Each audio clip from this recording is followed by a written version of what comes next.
Salut tout le monde! Aujourd'hui, on plonge au cœur d'une plateforme éducative néo-calédonienne absolument géniale qui s'appelle Matsakwaya. C'est une ressource qui a été pensée spécifiquement pour les années collège. Donc l'idée de notre exploration du jour, c'est vraiment de décortiquer les ressources disponibles pour chaque niveau scolaire, de la 6e jusqu'à la 3e. On va voir qu'il y a une tonne d'exercices interactifs, mais surtout une philosophie d'apprentissage hyper réfléchie derrière tout ça. Gardons l'esprit grand ouvert, parce qu'on va découvrir comment on construit un véritable esprit mathématique à l'ère du numérique. Dès le départ, la plateforme nous confronte à une dynamique super intéressante. D'un côté, on a toute la magie des outils numériques. La compréhension en ligne, c'est immédiat, c'est interactif, on peut se tester sans la moindre pression. Mais attention, de l'autre côté, il y a une exigence absolue. Le travail écrit, le vrai brouillon, la feuille de papier, le stylo. L'idée forte ici, c'est qu'on ne peut pas maîtriser les maths juste en tapotant sur un écran. À un moment donné, le cerveau a besoin du geste physique pour vraiment structurer sa pensée. Ok, plongeons-nous là-dedans avec cette citation qui pose carrément les bases. Monsieur Zaborowski, le créateur de tout ce système, est super clair là-dessus. Le numérique, c'est un complément brillant, c'est génial pour s'entraîner, mais ça ne remplacera jamais le papier et le crayon. Jamais. Réussir en ligne, ce n'est que la première étape. Pour que ça reste gravé dans la tête, il faut passer par l'analogique.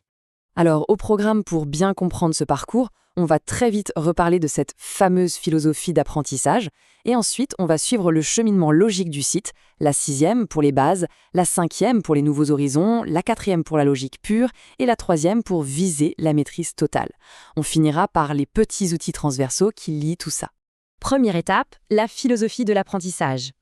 En fait, l'objectif principal des petites applications interactives, c'est de dédramatiser l'erreur. On essaye, on se trompe, on recommence, et hop, on gagne en confiance. Ça valide les connaissances de base. Mais la rigueur, la vraie capacité à dérouler un raisonnement logique étape par étape, ça se passe hors ligne. Le papier, c'est là que la magie opère vraiment. C'est la régularité de ce travail écrit qui va garantir la maîtrise sur le long terme. C'est vraiment le cœur du système.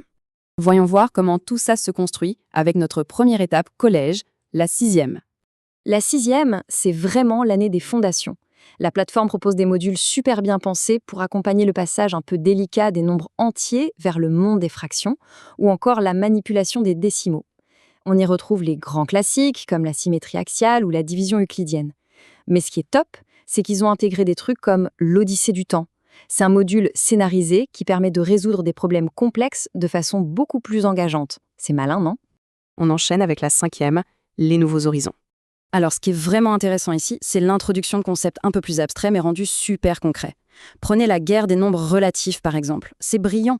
Utiliser une métaphore de bataille pour faire comprendre l'addition et la soustraction de nombres négatifs et positifs, c'est le meilleur moyen de faire tilt dans l'esprit des élèves. C'est aussi là qu'on s'initie doucement à l'algèbre, au calcul littéral, on étoffe la géométrie avec les parallélogrammes, et on connecte les maths à la vie réelle avec les pourcentages et les vitesses. On avance d'un cran, la 4e est l'approfondissement de la logique. Là, on rentre dans la cour des grands, c'est l'année des poids lourds. L'incontournable théorème de Pythagore fait son entrée. C'est à ce moment précis que le raisonnement spatial et la démonstration prennent toute leur ampleur. Et c'est justement là qu'on réalise l'importance du brouillon dont on parlait tout à l'heure. Parce que comprendre Pythagore, c'est bien, mais formaliser l'équation et justifier chaque étape par écrit, c'est ça la vraie compétence mathématique à ce stade. Dernière ligne droite du cursus standard, la 3e, vers la maîtrise. Donc, le point crucial, c'est qu'ici, on prépare le terrain pour le lycée. On s'attaque à des concepts de haut vol pour modéliser le réel. Les fonctions affines, le fameux théorème de Thalès, les probabilités. Et mention spéciale au Labo Trigo, un laboratoire virtuel dédié à la trigonométrie. Sans oublier les puissances de 10. Bref, on est sur un programme hyper exigeant qui rassemble toutes les briques posées depuis la 6e. Et alors là, on trouve une véritable pépite sur la plateforme, le dojo du calcul littéral. L'image est incroyable, c'est littéralement un espace d'entraînement intensif, comme dans les arts martiaux. On y vient pour enchaîner les développements, les factorisations encore et encore, jusqu'à ce que le geste devienne un automatisme parfait. C'est exigeant, oui, mais c'est pensé pour être ludique et redoutablement efficace. Enfin, terminons par la section des outils transversaux et ludiques. Et ça illustre brillamment la façon dont Matsakwaya englobe tout l'apprentissage. Au-delà des cours classiques, on a des générateurs de calcul mental pour la vitesse, des maths en BD pour ceux qui ont une mémoire très visuelle. Je veux dire, apprendre un théorème avec une bande dessinée, c'est quand même génial. Et puis, un module complet d'éducation financière, ancré dans le quotidien de la Nouvelle-Calédonie pour comprendre l'application concrète des chiffres. Ça donne tout son sens à la matière. Au final, après avoir vu toutes ces ressources incroyables de la 6e à la 3e, une grande question s'impose.